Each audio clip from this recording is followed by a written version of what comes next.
Man, how are you doing? I'm doing good, brother. Hey, we're just gonna let a few people hop on, and then we'll start in about a minute.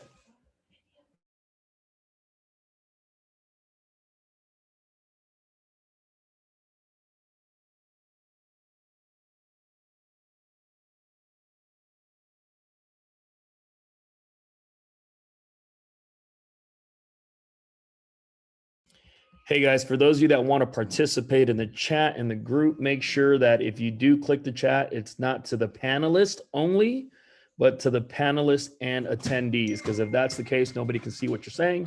So we're about to start now. Hey guys, welcome to the Family First Life new agent call that we host on Sundays. Today I'm very blessed to be able to have one of my good friends, Zach Tradowski, here with us. He is a three-time Hall of Fame producer, and not only that, he's built a $1.7 million monthly business. So wanted to be able to have Zach jump on and be able to share with you guys all these things that we're doing, because in our company right now, Zach has an accolade that nobody else can touch. And what that is the highest issue paid per writer. And for some of you guys, I don't know what that means. Well, it means that his agents on average make more money than any other agent in our company. So I'm very glad that he's going to be able to be here to share some of that information with us on what their agents are doing, how to get a brand new agent started. So Zach, hey, thank you, brother, for jumping on. We appreciate you. Thanks for having me. And it's been cool to get to work with you and a bunch of guys on your team because we all learn stuff from each other. So I'm always just happy to help out and thankful for how much you've brought value to our team. So whatever we can do to help everyone get rolling, I'm excited about it. Sweet. Hey, so let's say, a lot of these folks that are on this call today are brand new, right? They haven't gone to 20K. They're barely in contracting, getting writing numbers right now. If they were to work with you, how would you set the table for them? Yeah, I think we talk about a lot with people, and what I would say to everyone is that you'll get a lot of information in the beginning when you're getting started, and it's easy to be overwhelmed by stuff. So I think it's important to only focus on things that can actually help you make money and protect families in the beginning, because there's going to be a lot of stuff that can distract you or kind of pull you off of that course.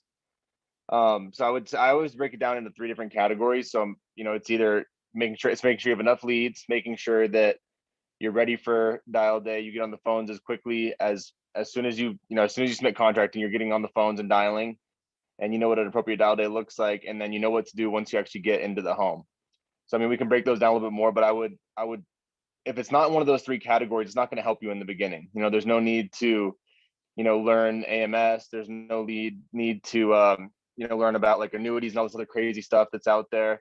I mean, you don't need to get the board member overnight. The first thing you need to do is get out in the field and make some sales, right? And then the rest of it will come. But everyone wants to like skip the foundation part, right? Like you coach basketball, right, Steven? Everyone wants to dunk and hit 3-pointers, but it's like you gotta learn how to bounce, pass, and do layups first, right? And if you go out there and you never played before and you start trying to dunk and just hit 3-pointers, you're never gonna be a good basketball player. So same thing here. It's like the foundation of what we do is making sure you have enough leads, getting good on the phones, and then knowing what to do and how to treat the clients when you get into the house. So I can dive in a little bit more specifically in each one of those if you want me to, or if you had any questions from there. Definitely, I would love to. So, like brand new agents, most of these guys probably have not had a license before. And if they did, they probably came from a place that didn't have any leads. Why is our system so strong with the ability to have leads for brand new agents? I think the best way I can put it is that FFL is always out and in front of everything else. Like, and when I started, we only had, a mortgage protection mailers basically, right? And we've kept evolving as the world kept changing, which has allowed us to stay out in front. And where other companies are stuck in this era where they're like, we're only going to do mortgage protection mailers or only final expense mailers or only do our way, we've constantly evolved, right? And so when I started, it was all mailers, and then we moved to using Facebook leads, and then we moved to internet leads. And so I think the best way to put it is there's a crazy amount of diversity, and it's really easy to access leads. Like I had a guy on our group, Steven, who worked with a different company. He's been in the industry since he was 19, and he's 32 now. And the other day he called me and he was like, this is crazy because I used to have to wait a month and a half for my mail to come in. I had a dial day. I had like 60 leads. I got through them. I had 10 appointments. I went on and bought 50 more leads and set another 10 appointments. He's like, this is the simplest business ever, right? Right. So I think that's the nicest part, is that there's leads available now all the time. You don't have to wait extended period of time for them to come in. You just have to go in the CRM, pay attention. And yeah, you may have to drive an hour, 2 hours to go run appointments, but people do a lot more traveling to make a lot less money in the real world, right? So I think that's the thing, is just there's leads available all over the country all the time, and you just have to be on top of it, and you can go in there and just literally cherry pick them whenever you want to. So for like a brand new agent that, what's an average budget that you usually see in your guys' group? Because your agents, especially the new ones, and all of them do very well. What do they spend usually in the beginning to start off? And on that budget, what do you usually have them, blend their lead flow with? Yeah, I tell everyone, if when you're starting, the absolute like bare minimum you have to start with is $500, right? And sorry, dude. Oh my gosh, I don't. Our new agent calls at the same time, and they can't figure it out. I'm babysitting, doing two things at once with my ADD is not productive. I'm gonna just let them figure it out. Okay, so I'd say like bare minimum for your first dial day is $500 you need to spend on leads. Okay, and the reason for that is it'll give you enough leads to have enough chances when you're not good on the phone yet to get better and be able to set appointments. If you have $1,000, I go, you should buy 190 to 100 instant internet leads, right? If you have 500, you buy as many 1 months. You mix in some of the old mortgage protection mailers in there. They're $2.50 a lead, and you mix in some internet leads, instant leads, whatever. But what your goal is for each dial day is you want to have minimally 100 leads per dial day, right? And from there, all you need to do is if you have 100 leads, if you can manage just to sell one of them, the average premium, say you spend $750 on leads, right, Steven? The average premium's $1,320. So if you're at 100% comp, you'll get paid about $1,000, right? And then if you can make 2 or 3 sales, then you have a net after your expenses and whatever you do on the road, and say one falls off, where you're going to make net 2 to 3 grand a week, right? If you can only sell like 3 or 4 out of the 100 leads you had. But the biggest mistake that we see a lot of newer agents make, and in all honesty and transparency, I made in the beginning too, is that you spend $200 on leads, and now you only have 20 leads, and trying to make 2 or 3 sales out of 20 leads is almost impossible, right? When you're brand new learning something. Again, go back to the basketball analogy, right? Like if you gave me, like, you've been doing this for a long time, but if and I'd never played basketball, but if you gave me 100 free throws and you only had 10, dude, I'm gonna make more, right? Right. Like I'm gonna make more because I have so many more chances at it. And I look at this the same exact way, where we just need to have people have enough reps at it. And so if you're gonna spend $200, don't just wait, or go get a part-time job or whatever. But the thing I always challenge people with, Stephen, is I'm like, hey, if I told you, if you gave me $1,000 today on Sunday, and by Friday I was gonna give you 5 grand back, you'd come up with the money, right? Yep. And everyone will go, yeah. Okay, this is the same exact thing. The only difference is that you have to do a little bit of work in the middle in order to come up with the same result. But if you plug in and do exactly what we tell you to do, I've never seen it not work for anyone that works the leads. Got it. Now, how much do they dial? I mean, especially since you said the 3 things they got to do is, they got to be able to buy leads, dial the phone, and be in the home. So now that we're focused on the second portion of that, how much do you teach them on dialing?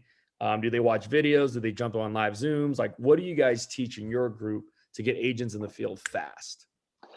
Yep. And the other thing to mention on leads real quick, just so everyone has a quick overview of them, there's the age mortgage mailers. They're $2.50. Okay. Those ones are like 3 to 5, maybe 10 years old.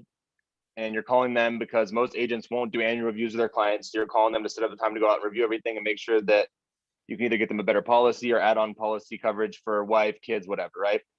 Then you have the 3 and 1 month internet leads. Those are leads that are at least 1 or 3 months old, and they're $3 and $4 a piece. And then the new internet leads are about a week old, and the instant ones go in instantly. And I look at it like this for everyone. So the instant ones, you can expect to set, when you're brand new and not good on the phone, 15% of them. If you get better and you're like Steven or Easton or one of these guys that's really good, you'll maybe set 30%, right? The 1 month in the new leads, probably about 10 to 15%. And then the mortgage mailers, anywhere from like 5 to 20%, just depending on how good and how skilled you are on the phone, because those will be a little more difficult. And just so everyone knows, if you go to like a third party lead vendor and go try to buy internet leads, they're like 35, 40 bucks a lead, right?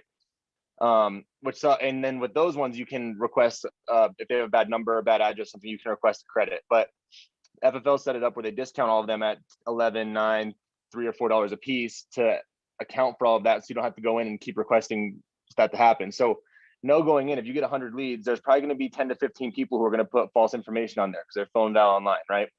Like I did the other day when we were, where I was looking at a car, right, Steven, and I plugged stuff in online. I put a fake email and a fake phone number in there, right? So like I know people are going to do that, but understand that there's going to be a big chunk in there that are I'm just saying, like, don't go and request lead credit. Know that that's already built in to the platform FFL is set up. And if you want to request lead credit, you can go to a third party vendor and spend 30, 40 bucks a lead. And then every time you have one bad lead, then you can request credit, but it's going to be a lot more time consuming. So I just wanted to throw that out there too. As far as dial days, this is what, like, if you're a new agent, Steven, this is how I kind of break it down with you. I go, hey, so the way this is going to look is whatever time zone you're in, we have Zoom dials on our group starting at 7:30 a.m. Eastern time. We go all the way till 7 p.m. Eastern time. Okay. So you'll be able to jump on no matter what time zone you're in. Really what you need to do is start at 7:30 in the morning. And I know it's going to sound crazy. I'll explain why in a second, but start at 7:30 in the morning, have all your leads ready to go, have them all sorted out, know which day you're going to run each area. If you have 2 different areas. So like say you're in, Colorado, and one day you're going to run in Denver, the next day you're going to run an hour north in this place called Fort Collins, right? So like know which day you're planning on running each different area, have it all organized ahead of time. And then when you start dialing, have your schedule structured out right. What you're going to do is take all your leads and you're going to dial through them all, and you're going to dial them all 3 times in a row. Okay. And what's going to likely happen tomorrow, you're going to make anywhere from probably, 350 on the low end to maybe 700 dials on the high end. You're going to talk to anywhere from like 70 to 100 people. You're going to have a lot of people tell you no. And again, it's like anything else, right? And I use this analogy all the time with new agents, Stephen. I go, hey, if you told me tomorrow I had to go run a marathon and I started doing it, I'd get 3 miles in and probably drop dead because I have not trained for it, right? Right. That's how it's going to feel on the phone a little bit tomorrow. But if you gave me a month or 2 and I did it every day, I'd be able to run a marathon, right? So understand that it's going to be a lot worse in the beginning, and it's getting much easier. And your dial days are going to go from where you're making 600 dials, then you're going to be making 300, and you'll be done by 1 or 2 o'clock. But in the beginning, be prepared for long dial days. Okay. Talking to 70 people. The good news is out of those, you only need to set 15 of those appointments, and that'll give you enough shots where you'll set 15 appointments. Maybe you'll sit with 8 to 10 people, and then out of those, you'll close half. Okay. The reason though, Stephen, that we tell everyone to start at 7:30 in the morning and dial with everyone 3 times in a row. So like if your name pops up first on my list, I call you, you don't answer. I call you again, you don't answer. I call you again. And then if you answer, great. If not, I move to the next one, do the same thing. But the reason for that is that telemarketers can't start dialing till 9 a.m. Other insurance agents won't start dialing till 9, 10, 11 a.m. Okay. So we want you to stand out from them so that people answer the phone. And again, telemarketers and other insurance agents won't call you 3 times in a row. So the entire point of us doing that is to show that we're not a telemarketer, we're not a salesperson, and let us stand out and actually get people on the phone. Right. And they're not going to, I know you think they're going to be mad at you because if someone did that to you, you'd be mad, but you're also not filling out a form online asking for insurance. And these people are not going to be mad at you. Right. So that's how I set people up for dial day. And I want to do that because and sometimes it'll be better, dude. Sometimes, like I had a guy the other day that made 300 dials and set 15 appointments his first dial day. But if I had told him that he was going to make 150 dials and get rich overnight, then he's going to be mad at me. So I like to go, it can go as bad as this, but even if it goes that bad, you're still dialing for 6 hours and you're going to make a bunch of money doing it. So does that make sense? Yep. It makes perfect sense. Now, do you guys get on and how do you guys teach your agents how to dial though? Is there a specific phone script? Do you just have people watch training? What do you guys do? How do you guys teach them that? Yeah, we have our phone scripts on our new agent website. I think you guys have phone scripts on yours too.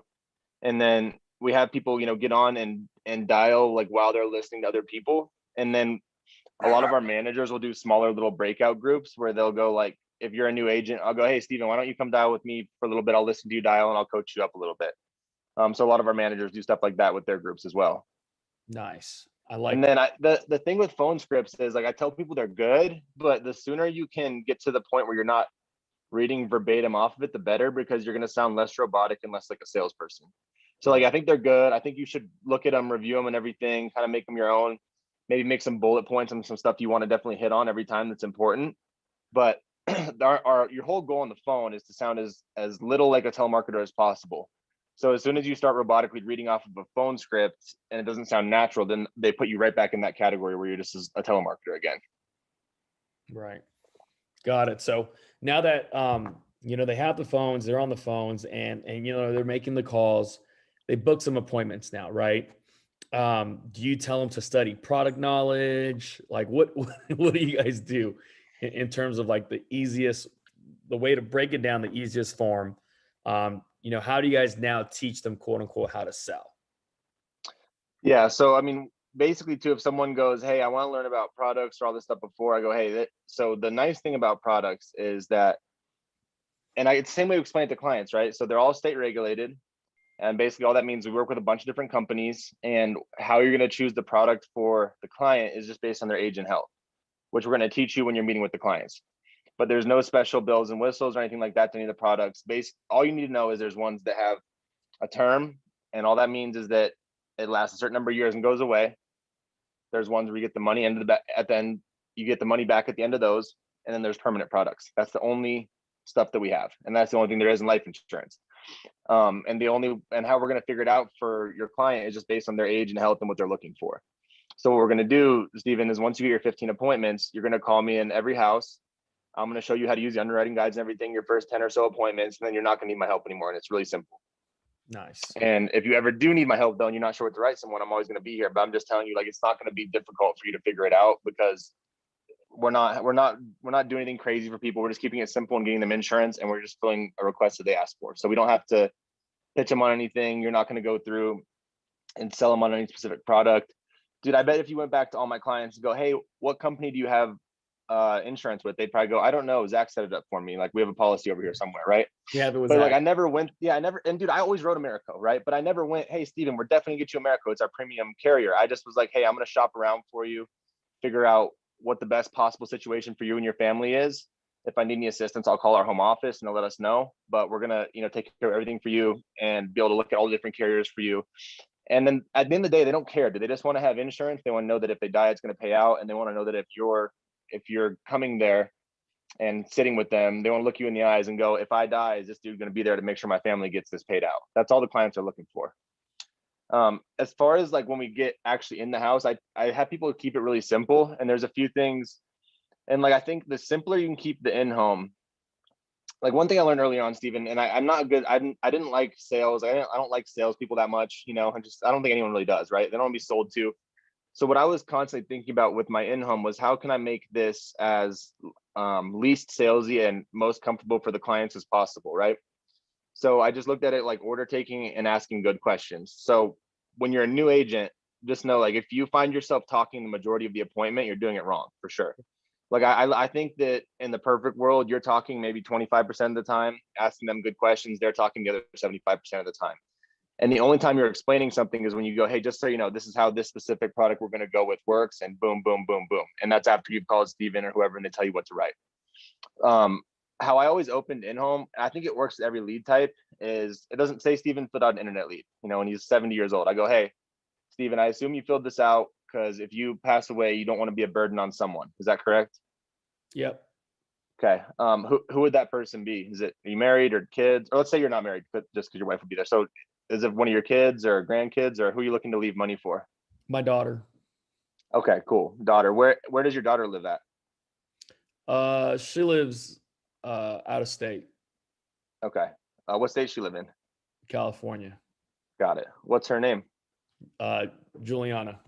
Juliana. Okay, cool. She have kids, or is she married or anything? Yeah, she's married. She got 2 little ones. Got it. What are their names? Bryson and James. I don't know. Bryson and James. I got to make this part of. No, I got you. Yeah, no, good. Wait, what does she do for work? She's a registered nurse. Okay, cool. You like her husband? He all right, or he passed the test? I guess. All right. Cool. Awesome. And then, okay, got it. So 2 little kids. And then, so for you, were you just mostly concerned that if you pass away, you want to make sure your burial's paid for, or did you want to leave her a little bit of money, or do you have some major debt that you were kind of concerned about? I just don't want to be a burden to her and her family when I die. So, yeah. So mostly just the mostly just the funeral stuff. Is that kind of what you're looking at? Yeah, just to make sure that they don't have to do a car wash, or ask family members for money. Got it. And then in a perfect world, would you want to leave her any extra or just enough to just carry to cover the funeral? If I can, if it's affordable, if I can, I would like to. Okay, cool. So basically, okay, so we need to make sure minimally the funeral is covered. And then if you have extra money left over in your budget, we'll leave her a little bit extra so that, some sort of legacy or just something nice to leave her behind. Does that sound about right? That sounds about right. All right, cool. So wait, so just so you know how this works, Stephen, I don't have any like crazy presentation or flip card for you. I didn't bring my projector. So just so you know that I work with a whole bunch of different companies. My job is to go through and ask you a few questions based on age, health, income, that sort of stuff, and shop around for you and figure out what the best possible fit for you is going to be. I have a decent idea based on what you told me now where we need to go. But I ask these questions just because it's a state regulated, so I have to make sure I'm doing my job correctly. It should take about 5-7 minutes, and then from there we'll be able to run some numbers, and then I don't actually get to make the final call on this. So what we'll do is we'll submit an application to whatever insurance carrier is the best fit for you, and then they'll be able to give us a thumbs up or thumbs down. Does that all sound fair? That sounds fair to me. Cool. So to recap the in-home, like I always like to establish why you're there, and then I like build rapport. Like that's how I like to build rapport, because it's about something they actually care about, right? If you're like, oh, Steven, I like your curtains, they're like, dude, this guy's just trying to be some scummy salesperson, right? But I go, hey, so you filled this out because you need life insurance. Like, tell me about for who? Oh, cool. And then you start talking about their kid, like, and it makes sense, right? Because it's like, oh, if they're getting life insurance for someone, it's someone they care about. Yep. So, and people like to talk about stuff they care about and people they're proud of, right? So it's a really natural way to build rapport. And you can be a little funny. Like I always ask, I'm like, oh, you like the husband? Is he all right? I got some wild answers sometimes, but it just broke the ice, Right. Sometimes it'd be like he's great. Sometimes it'd be like, he's not so great. Like, so but ask about the grandkids, and then it just builds natural rapport that is also relevant to the appointment. Because a lot of times they'll go, yeah, my daughter's single, she has 2 kids, she's a teacher, she makes 34 grand a year, right? So then you can go, okay, so basically like leaving her with a $10,000 to $15,000 debt would really put her in a bad situation, right? Yep. Okay, got it. So I see why we're here, no problem, and then jump in and explain what the process of the appointment looks like. Now, then you'll run. Go ahead. I was going to ask you, I'm assuming, because most of the guys that are here that are new, they don't probably understand this. Are you using a financial inventory? Like, how much time does that save you? Or you just ask some questions just to ask questions? No, I use the financial inventory. Everyone does it a little bit differently, like which one they use. So I would, just go with whoever you work with does. But I always just use the one that had the mortgage protection one, because it asked about their debts and stuff like that on there. But everyone does a little differently. It doesn't matter, but it does matter that you use one, because it builds structure into your appointment. And then if Steven goes, why do you need to know that? I just go, dude, I don't know. It's on the sheet here. It's just part of the process. Yep. I just got to know. And people for a while fought me on that. They're like, well, I know all the questions on there. I'm like, dude, I do too. I've been doing this for like 3.5 years, but it's a really easy way to jump back in too. And the other thing I like too is if we got off topic, right? We're talking about, I don't know, like World War II and some, whatever crazy, they'll take you way off track sometimes, right? Yep. I'll just go, hey, Steven, I'm sorry, man. I have really bad ADD. I got us off track. Let's jump back in. And I point to the sheet. Let's jump back in here anyways. So what medications did you say you're on? And it just gives you a lot of credibility, and it lets you have an easy way to redirect the appointment back into where it needs to be going, rather than spending 2 hours talking about all kinds of crazy stuff. And people will do that. They'll take advantage of your time. So you have to be good at pulling them back into the appointment. Right. I think for me, it's like the financial inventory it gives you structure, especially as a brand new agent, more than anything else. Like a lot of new agents are so scared, right? Because they're like, we've never done this before. We don't know what to expect. I'm like, dude, just ask the questions on there. It says name, aged, age, retired or working, what medicines do you take? Do you currently have life insurance? Like that's you don't have to make up questions. Those are already there for you to ask. Right. Yeah. And so like, if you can get through that as a new agent, like you collected all the information you needed for your support team to be able to say, hey, Brandon, I think you should lead with Americo because this product is going to do X, Y, Z for them or whatever. Right. So I just find that funny, because I was talking to, one of our fellow colleagues, and one of their top agents didn't use a financial inventory for like 6 months. And he was wondering why he wasn't selling 40, 50 grand a month. Yeah. And he was like, I thought I was supposed to report them to death. And I was like, dude, none of us do it that way except for you. you Right. know, and I like the way what you were talking about is like, I remember when I was brand new, I thought I was in sales, Yeah. right? Because it's life insurance sales or whatever, right? So like I would go in and be like, wow, Bob, it's a beautiful trophy case over there. You know, Yeah. Mary, I love, wow, the china that you have in the cabinets are beautiful. Dude, they don't care. It doesn't They don't work. care. Yeah. They don't care. You know, there's just like most of them. And what I found out for those of you that are brand new, I learned really quickly when I would walk into the home and I remember one time a client said, dude, you're not here to talk to me about my furniture. Let's get through with it. And I'm Yeah. like, oh shoot. So I jumped Yeah. right into the financial inventory and you bought. And I stopped doing it ever since. So cool, man. So obviously, I mean, not as much in your group compared to everybody else's, but when you are, I mean, you work with folks that write 20 grand the first month, 20, some write 20 grand in like the first 2-3 weeks. Yeah. And then there's some people that don't. What is the biggest difference for those that do and don't? Yeah. I think the best way I could put it is that the people that do just go, okay, the people that are here already are obviously not special. They're not lying to me and they know what they're doing. So I'm just going to plug in and just do what they like. The best example is Calvin. You met him, right? He came into Yep. the Vegas office. He was like, dude, I'm just going to do exactly what you tell me to do. And I wish I had that attitude more in the beginning. I had it somewhat, but not as much as him, right? Right. Like I was like, I'll do it. And then I had to kind of like mess up a little Think bit and about then it. be like, okay, now I'm going to do it. But he was just like, I'm just going to do exactly what you tell me to do. And I'm like, it may seem, some of this stuff may seem crazy and like it's not going to work, but it does. And we know because there's people that came before, like Steven and I, and we've like tested some, and just we've seen it all, and we know what the most effective way to do this is. And the people that don't seem to make it want to do everything their own way. Like they'll dial on Monday for a little bit, and then they'll set an appointment for Monday at 2 o'clock. They'll go run that. They'll have an unorganized schedule. You know, they won't want to call in the house. They won't order the products before. Like those are the kisses of death in this business. Because Right. and I understand why people want to do it. I do, because it's like you want it to be like something more than it is. Like you want to make it seem harder than it really is, right? But if you understand, it's just so simple. If you do it at a high volume, the numbers are always going to work out. Right. And like the best way I could, I guess, explain it, dude, when I started in 2018, that year I ran 30 appointments a week the entire year. Like I did not waver from that, right? And like in January, February, and I started like December, okay? And so of 17, January, February, March, I was closing like probably 25% of the people I met with, running 30 appointments a week. And I was writing like 20 to 30 grand a month, right? And then as the year progressed on, it just kept moving up because I kept my activity the same. And then I started closing 50%, right? And 40 grand a month. And You then, got better. yeah. And then, and I'm not saying this to like, I'm not trying to say this to be arrogant, but I just want everyone to know what can happen. Like, and then 2019, I kept the same activity and I did 400 the year before. And then I jumped up to 600 the next year, same activity. And I started closing 60, 70%.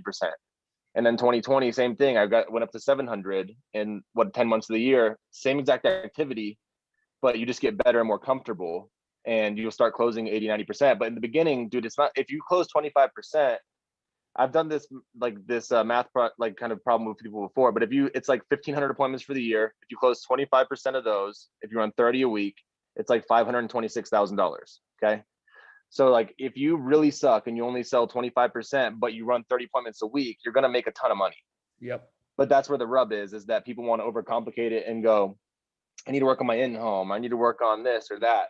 It's like, no, you just need to get in front of enough people because if you see 10 people, 2 of them are going to buy no matter what. You could walk in and say, I hate your carpet. It looks stupid. You know, like, I don't like you very much, Bob. He's like, whatever, just give me the insurance to get out of my house. Like there's going to be people that are going to buy no matter what you do. Right. And the magic happens when you keep doing it and being more confident and calling Steven and going, hey, I messed this appointment up. What do I need to do better? And then you get to 50, 60, 70%. And it doesn't grow like this, dude. It goes like this, like when Yep. your skill set gets better and you get more confident. Yeah. So, I like to tell brand new agents, like, if we put it like on 100% scale, like 25% of people will buy no matter who shows up. Like no matter if you showed up, I've showed up, Sean, or a brand new agent, they're going to buy. Why? Because they Mhm. fill out the form, right? 25% of people were also not going to buy no matter who shows. It doesn't matter if Zach shows up, I showed up, Sean, Mike, or you. They're not going to buy. That's just who they are.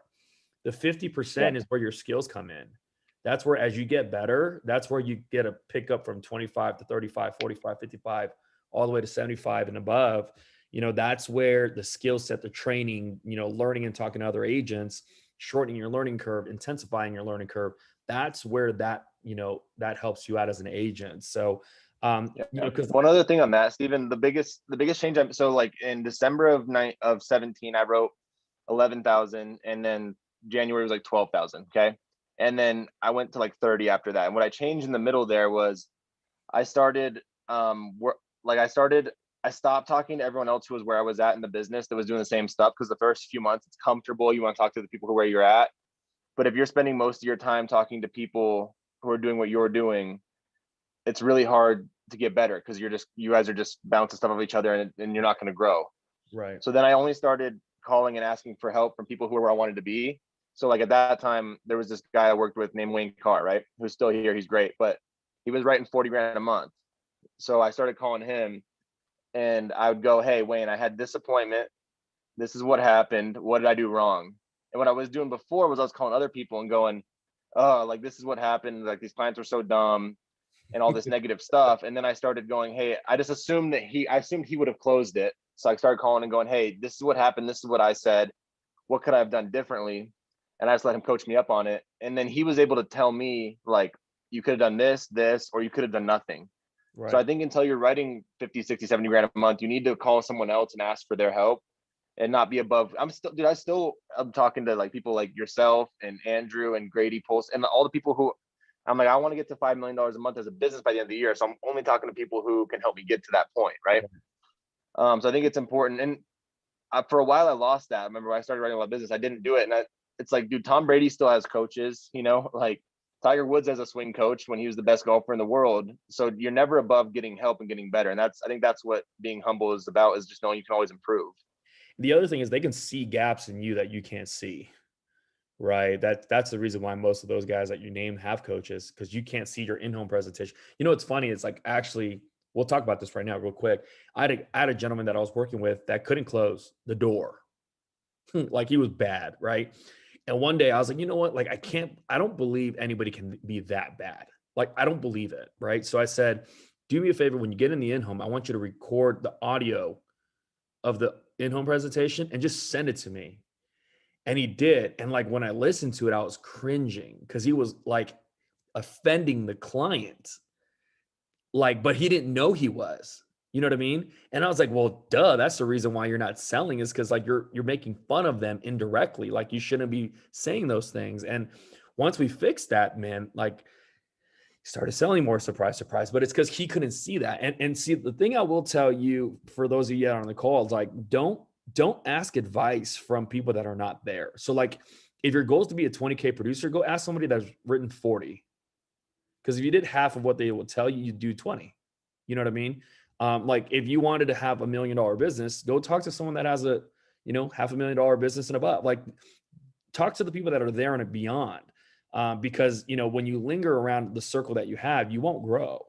And see, the other thing, the second part of that is, and I'm trying to be politically correct here, don't be an ask hole, right? The guy that asks questions from people, and then when they give you the advice, you don't implement it. Like that's like the slap in the face. Or don't be the guy that goes, yeah, but like I already do that. No, you don't. Because if you did, you would already been there. Like the worst thing that you can have when you're an agent is like, I call Zach and I'm like, hey Zach, I didn't close this because I said this. What would you have done? He gives me an answer and I go, I did that. No, you didn't. Because you did, you would have closed the business. You know what I mean? So like take the advice and implement it. That's the best thing I can tell you as a brand new agent. Is like when I was brand new too, I called Joe, Trey, and Andrew. Whether I sold it or not, I said, hey, this is what happened. What can I do? And I just shut up, Mm-hmm. because that's where your learning takes place. Yeah. And the other thing is too, like, just so everyone understands, like, be easy to work with, right? Because like we're all independent contractors, and if you're not easy to work with, then whoever you're working, whatever manager is not going to want to work with you, and it's not their fault. They're going to work with people that are easy to work with and are productive. So, just be a sponge, be humble, and ask for help, and they'll be able to help you out. Otherwise, if you don't, it's going to be tough. It's going to be a tough business to be in. Right. Right. Do you have any like things for mindset, right? Because like this can be an emotional roller coaster. Like, how do you deal with agents when their highs are too highs and their lows are too lows, right? Like they sold a policy, they made $5,000. They're like, higher than a kite. And then like next week they get no show like every single appointment. Like, how do you keep that guy even keel? Yeah, I try to get out in front of it as much as we possibly can, So like I tell people this a lot, and this happened. It was not last week now; it's the week before. But um, Jake Conan went 0 for 15 over the weekend, Right. right? And he's he's written. I think I looked at our report. He was at like 650 grand for the year so far.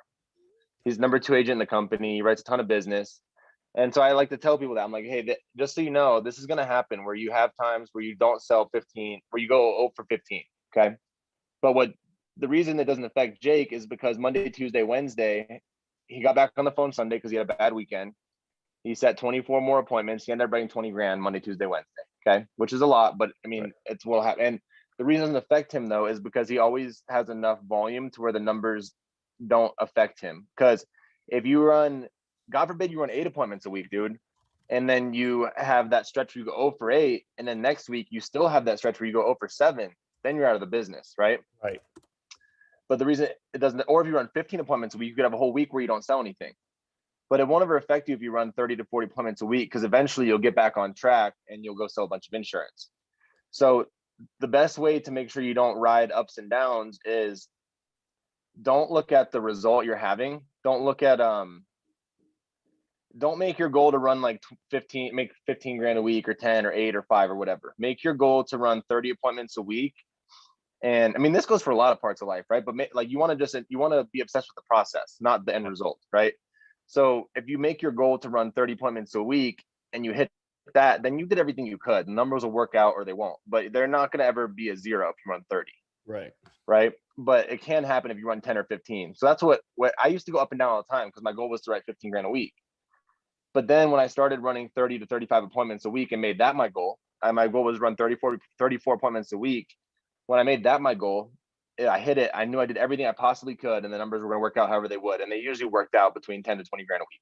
Right. So I think you just have to be obsessed with the result. And then I guess on the phones, another thing I did too to help is because the phones can be the frustrating part for people, right? But I mean, I always looked at it too like this. I'm like, I've worked some pretty terrible jobs that are not nearly as bad as the phones, right?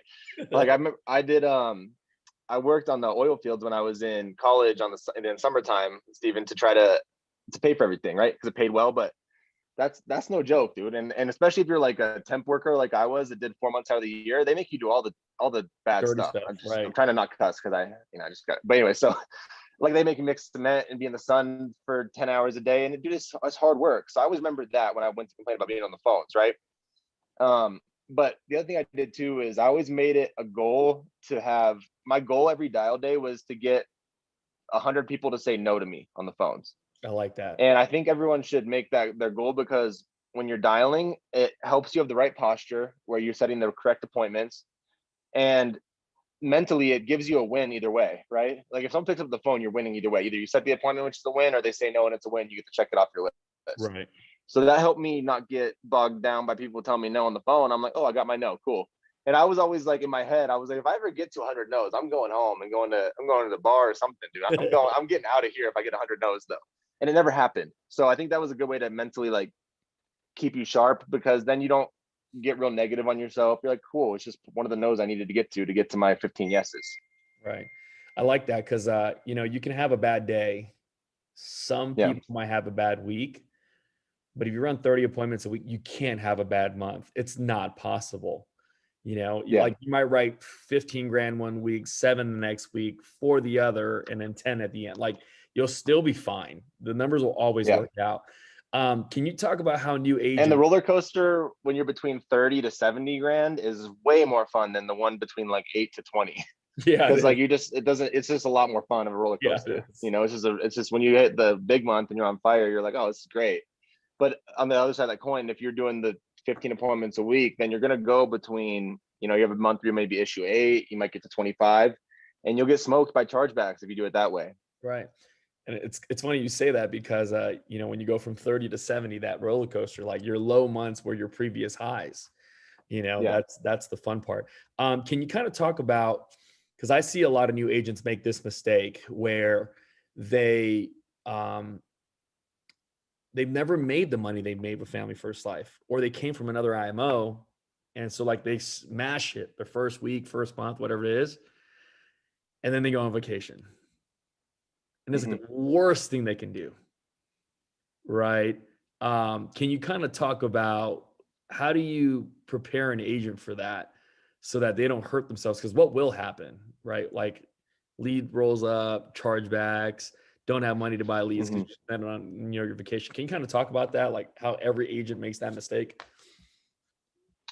Yeah, and I think what I did to keep, because it's like it's important on the other side of that to be able to enjoy time with your family and do stuff like that, right? So rather than going, I'm never ever going to take a vacation the rest of my life, I would always set my appointment goal for the month for 120 appointments, and I was going to hit it either way. And then if I wanted to take a weekend with my wife and go somewhere real quick for vacation, quote unquote, like where I was still just on the phone with agents, then I could take those 3 days and I would just work the appointments into my schedule throughout the rest of the month. So that's how I did that. But and what happened, dude, I remember what that happened to me. I think it was midway through 2018. I had a really good month. We went on vacation. I went, to be honest, I went to Cabo a lot my first year because I was up and down because I was like, oh, I'm just selling a lot. I'm 22. Like, this is great. And what kept happening is I'd have a good month. I'd go somewhere and then I would take like a long time off and I let the momentum totally go. And when you're learning something, like no matter what it is, right? Again, to go back to the marathon runner analogy, like if you train hard for 3 months and then if you train hard for 3 months and then you take a week where you go get drunk and eat hamburgers all week and McDonald's and stuff and smoke cigarettes all week and you go back to try to run, you're going to be out of shape, right? So, and momentum is, I don't really understand exactly how it works, to be honest with you, dude, but I know it's a thing and it's really hard to lose. So It's the hardest when thing I to was gain like, and the easiest thing to lose.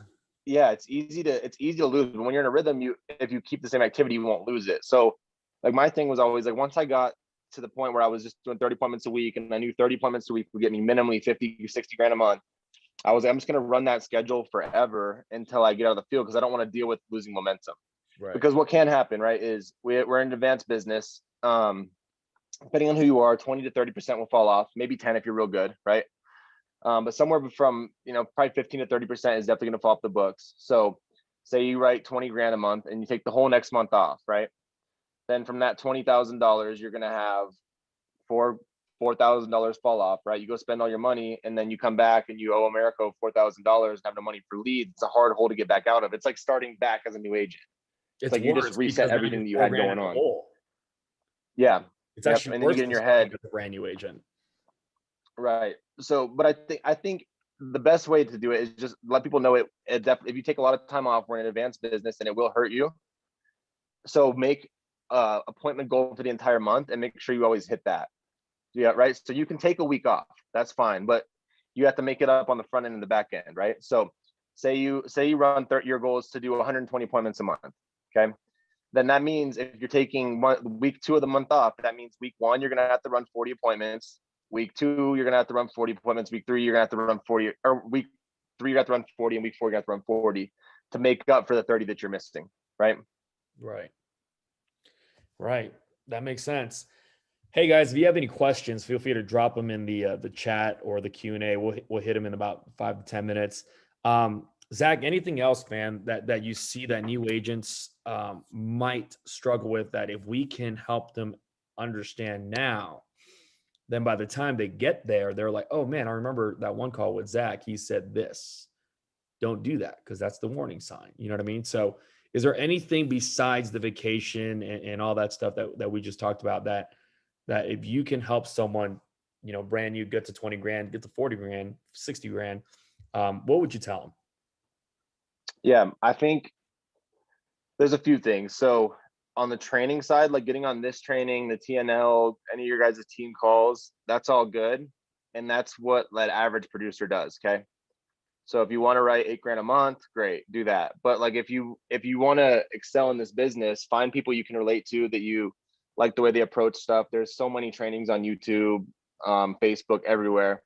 Find someone you can relate to, kind of copy what they do and then make it your own, right? And then like we talked about, make sure you're calling and staying humble and asking for help consistently. And then understand when you start getting better at this, like what can happen is people start thinking that they're like the magic sauce and they forget what got them there, right? They start going, oh, I wrote 15 grand last week. I bet I can do this on 8 appointments now. And you forgot the activity that got you there. So you have to remember, and you start messing up in-home stuff. You skip steps, whatever. So you just have to reset yourself and remind yourself. And this is difficult, right? Because it's like we want to be good at stuff, but just remind yourself this is a simple business. I mean, you're going to see someone that filled out a card for life insurance, and you're helping them with life insurance. So like you selling them a policy, I don't want to hurt anyone's ego, but that's not a big deal, right? And I think if you can remember that you're just doing your job and it's not complicated, then and remain humble, then you'll do fine. But if you start thinking like, oh, I'm so good at this, then I don't know what karma or something will smoke you and it'll go down. And I know because I've done that before. I'm like, I got this. I don't need to do all this other stuff I was doing. And then you have to kind of go back and just plug back into the basics again. Yeah. Ego's a big killer. Yeah. You know, I always say we're a part of the sale, but we're not the sale, right? It's kind of like if I went to Nike and bought a pair of shoes and the guy from, the Nike store goes, hey, what size would you like, sir? And I'm like, size 10 or whatever, right? He grabs it. He brings it back out to me. I want it. I take it to the cash register. I buy it. Dude, that guy had nothing to do with the sale. And that's how our clients are, right? Like we just happen to be there to be able to take the application and send it to the insurance company. It's that simple. So, but I love what you said, man. That's awesome. Hey, so Don had a great question. I think this lead to one of the things I do want to talk about, which is working weekends. She asked, if you need to start a part-time status, would you plan on buying leads, I'm assuming, on Monday and dialing them on Thursday to run on the weekend? Would that be a good start? Yeah, so it depends on your schedule, but say you work a typical 9 to 5 schedule. This is what I help our part-time people set up is I go, hey, so you're going to need to run 15 appointments over the weekend if we want to do this. And this is if you're part-time with your intention to go full-time. Let's go with that version. So I'll go, okay, Steven, you need to make $4,000 a month to replace your full-time income, right? Okay. So we can't miss that if we do 15 appointments a weekend. So I need to make sure, whoever you need to tell is on board with that, wife, kids, husband, whatever you got going on. They need to know. Okay. And we need to make sure that you have anywhere from 80 to 120 leads ready to dial for Thursday and Friday so that you can set minimally those 15 appointments. Right. So especially in areas like we live in Las Vegas or Southern California or Colorado, there are a lot of leads that come in those areas, but you have to stay on top of it. Right. So I would recommend, and this goes for everyone. So like say your data is Monday and you're done dialing on Monday, Tuesday, Wednesday, you should be buying leads and stockpiling them up for Thursday for your next dial day. So same thing for the part-time person. Like on Monday, you should start maybe 3-4 times a day minimally, get on there, buy whatever leads are in your area until you have enough for the dial day on Thursday. And then, so say you work 9 to 5. So what I tell everyone is what I would do is, get home, whatever you got to do, 6 o'clock, start dialing at 6, dial till 9 o'clock. And your goal is to set 15 appointments between Saturday and Sunday. And so you're going to do that on Thursday and Friday. So Thursday, you're going to dial for Saturday because it's only 48 hours out. Friday, you're going to dial for Sunday. And then the last part of the week and that you'll want to schedule for is Saturday morning. So you'll want to set up, Saturday afternoon, Sunday first, and then leave open Saturday morning in case you don't get your schedule fully booked up, because then you can again dial from 7:30 till 9 or 10 a.m. on Saturday to fill up the rest of your weekend. Dude, I love that. Another question that I wanted that I got is so the people that are doing 50K, I don't think people are doing 50K a week, but I think there's maybe a couple. Yeah, but I think the answer is 50K a month. If you ran 70 appointments a week, you would probably write 50 grand a week. Yeah, but most people are running, most people are running 30, 40 appointments a week because the goal is for you to what? Book 30, sit on 20, close 10 for 10 grand. Yeah. Right. Like that's the average numbers that we see here. So sometimes if you see a big number, it can be an annuity. So yeah, but that doesn't help because. And when your brand, I wrote 700 in 2020. Okay. In like 10 months of the year. And my best week was like 20 grand. So I just did it every week. There are people that go out and have huge weeks and we see that stuff, but it's not the norm. Right. And, so I, just to err on the side of caution, I would just do like 30 appointments a week. You don't need to write 50,000 in a week. There's no reason to do that. If you run consistently, then you'll have much more predictable income than if you do 50 grand one week and take the rest of the month off. So that's why I always did 32, because I could predict my income really well, right, Steven? Right. Like I would do 30 a week, and then I go, hey, maybe we're gonna invest in new stuff for the business. Maybe we're gonna buy a new house or a new car or something. I go, okay, how much more do I need for that? This amount. Okay, well, if I add 5 appointments per week, then I know that that will give me enough money to do that, because I knew exactly what my income would be by running a consistent schedule. Right. Rocky asked, the toughest thing for me is to book 30 appointments. I'm buying instance and age mortgage protection leads. Even with phone burner, I'm not coming anywhere close to that. I had an awesome June, fell short of 20K. What can I do differently? I think a few things. So if you're near an office, you need to get into the office. If not, you need to find someone to get on Zoom with you and help you out on the phone. And then the biggest thing I did when I was new is, on dial days, Steven, I would think I was dialing all day, and then I would look at my phone. I'm like, dude, I've been scrolling through Instagram for the last 2.5 hours, Right. I'm watching ESPN on my TV because I'm not. So I say that to say, you need to get into an office if you're nearby one, or get on with someone on Zoom that can help coach you up and dial with you and teach you what you're doing wrong on the phones. Because if you're making 500 to 600 dials in a dial day, then, and you're not setting 15 appointments, then you just need to tweak something on the phone. And it's usually a really simple fix, maybe just some way you're some verbiage is off or something like that. But if you did 20K and it sounds like you weren't running 30 appointments a week, then you're right in that you only need to add extra 10, 15 appointments a week to get to that 30, 40 that you want to be at. Right. I think the answer too can get back to, lead budget, right? So if you're only spending 2,000 for the month, shoot, I thought you were saying 2,000 for the week. Right. That's what I'm saying. Like if you spend $2,000 for the month, I don't even write 20 grand on $2,000 worth of leads. You know what I mean? But if you spend 4 or 5 grand a month, you should be blowing past the 25, 30 appointment mark, no problem. So Zach, here's a question that's very interesting. A lot of people hate dialing, so they actually want to quote unquote hire an appointment setter or a dialer. How stupid is that? I never had one. I think that's not true. I hired one for one day. I went and ran 10 appointments and I got no showed all day. And I was like, damn, if that person didn't live in a different country, I would fly there and get thrown in jail probably. So I always did it for myself, because two things, right? I think you'll always do the best job because you're the one actually buying the leads, and you're the one that's going to actually set the right appointments, because you're not going to want to drive around all day and get no showed and see people. And all kinds of crazy stuff will happen with dialers. They'll say, oh, they just have to come over. They'll give you like a gift card or whatever, all kinds of crazy stuff, right? So I always wanted to know the appointment, because my time was valuable to me, right? I'm like, if I'm not out making money, I want to be spending time with my wife or doing something productive with my time. So my time was valuable to me. So I wanted to know the appointments I was going to were good. And I don't, whoever said dialing sucks or they don't like it, I don't know, dude. I don't know. That's hard for me, because there's a lot of hard jobs out there.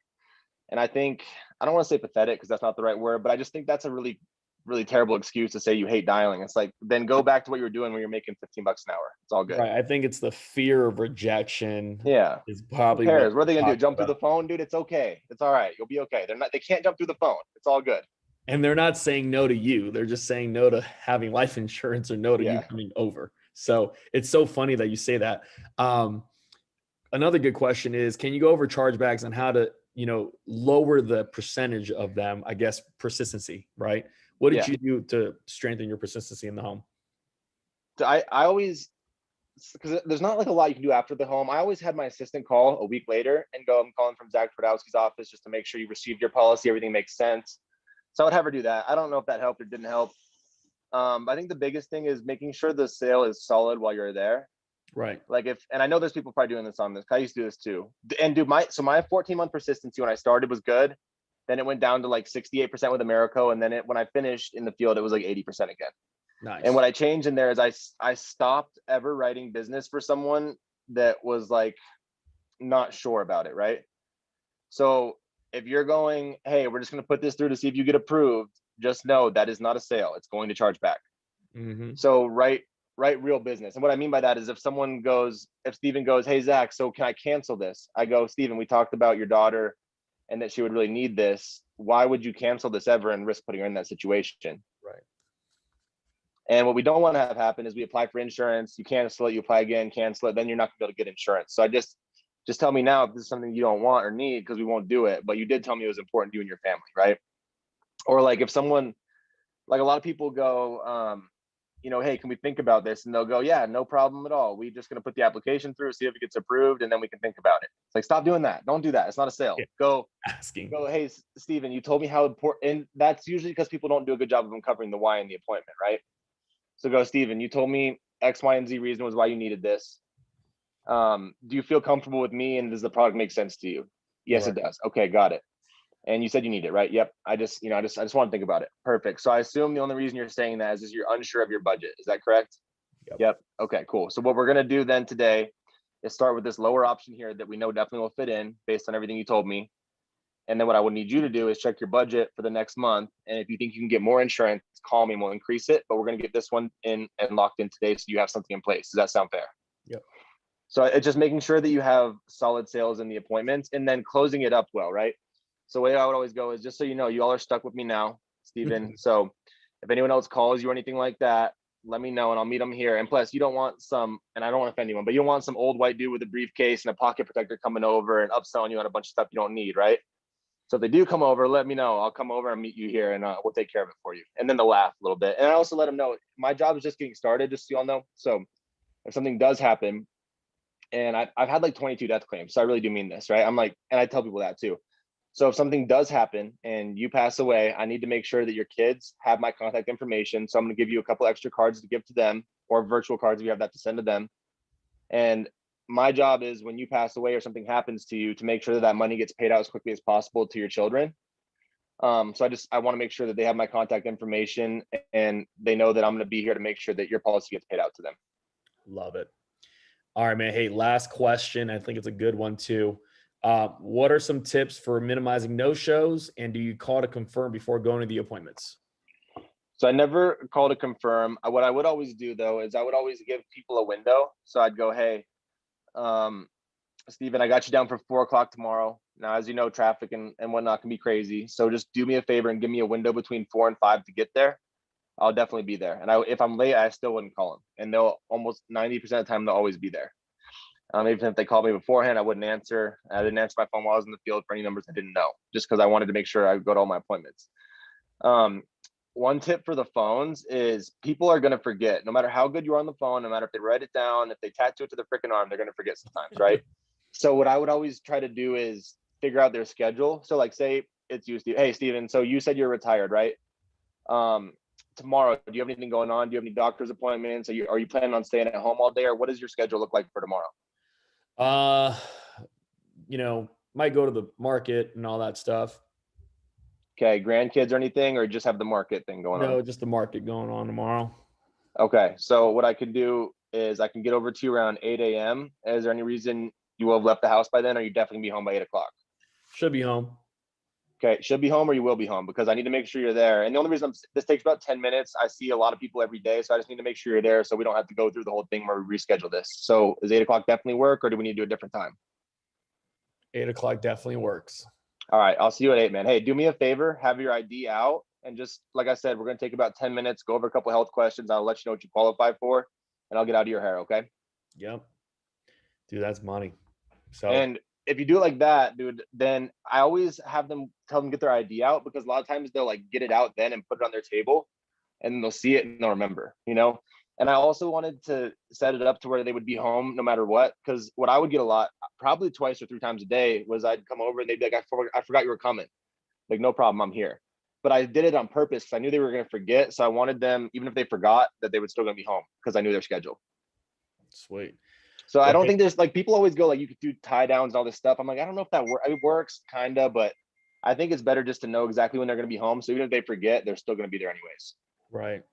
I love that, man. Well, hey, thank you so much, Zach, for hopping on a Sunday, right, of all days, to be able to share this with our group and all the new agents that we have on the call. Hey guys, we have our live dial sessions tomorrow. They start at 7:30 Central Time, all the way to, I believe, 6 p.m. Central Time. So for those of you that want to hop on, the information will be in our Slack groups and all that stuff, or our Facebook groups. The other thing I will say too is, this upcoming Tuesday, we have a get to 20K call. So it's where we teach agents how to write 20 grand in the first month. or as quick as they can. One of the gentlemen that we're featuring is this gentleman named Chris Chavez. And Chris came from another practice company, and he wrote 22,000 his first month here at Family First Life, which is more than he made in his entire year at the previous company. So Chris is going to be sharing those nuggets. That call is at 7 a.m. Pacific Standard Time. Put that in your calendar as well. Zach, once again, thank you, brother. I appreciate you. And if there's anything I can do for you and your group, please let us know. We definitely appreciate you taking time helping us out, man. Thanks for having me on, guys. All right, guys, let's go have a great one. We'll talk soon.